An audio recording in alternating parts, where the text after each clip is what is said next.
চাপে রাখতেই বাংলাদেশ সহ ৬০ দেশের উপর নতুন করে শুল্ক আরোপ করেছে মার্কিন যুক্তরাষ্ট্র।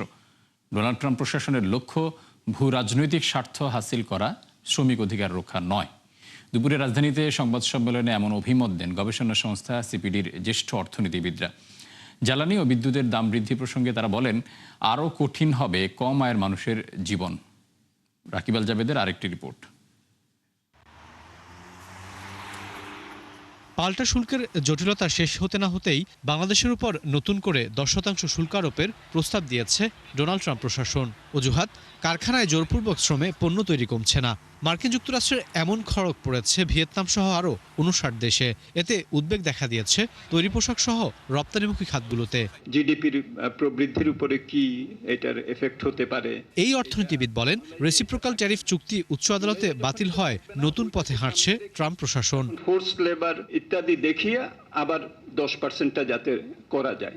সো এখানে অবশ্যই একটা রাজনৈতিক অর্থনীতি এখানে আছে। আমাদের আলাপ আলোচনা করা এবং কোন জায়গাটাতে আমরা কি করতে পারি এবং সেখানে মার্কিন যুক্তরাষ্ট্র কিভাবে আমাদের সহায়তা করতে পারে সেই লাইনে আলোচনা করা।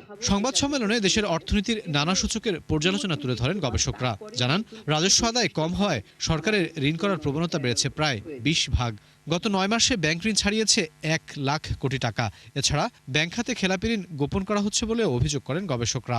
পরামর্শ দেন রাজস্ব আদায় বাড়াতে কর ছাড় তুলে নেয়ার। ঘাটতির অর্থায়নের ক্ষেত্রে আমরা দেখছি যে আসলে প্রায় পুরো অনেকখানি কিন্তু এই ব্যাংক ব্যবস্থা থেকে ব্যাংক ব্যবস্থায় এখানে জুলাই মার্চ পর্যন্ত যে হয়েছে 1,02,442 কোটি টাকা, যেটা কিনা গত বছরের একই সময়ের চাইতে 20% বৃদ্ধি। যদি সুশাসনটা না থাকে তাহলে কিন্তু এনপিএল কমবে না। সরকারের 3.5 মাসে জ্বালানি তেলের দাম বেড়েছে 2 দফা। বুধবার বাড়ানো হয়েছে বিদ্যুতের দামও। গবেষকরা বলেন, শুধু মধ্যপ্রাচ্য যুদ্ধ নয়, দীর্ঘদিনের কাঠামোগত দুর্বলতায় বেড়েছে জ্বালানির দাম। এতে ক্ষতিগ্রস্ত হতে পারে উৎপাদন, প্রভাব পড়বে কর্মসংস্থান ও মূল্যস্ফীতিতেও।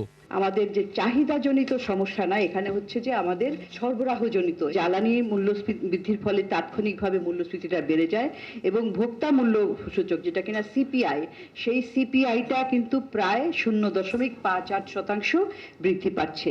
এ সময় দেশের রপ্তানি সক্ষমতা বাড়াতে পোশাকের পাশাপাশি চামড়া, হালকা প্রকৌশল সহ বিভিন্ন খাতে নীতি সুবিধা দেওয়ার পরামর্শ দিয়েছেন অর্থনীতিবিদরা। মূল মেসেজটা ছিল যে শোভন কর্মসংস্থান।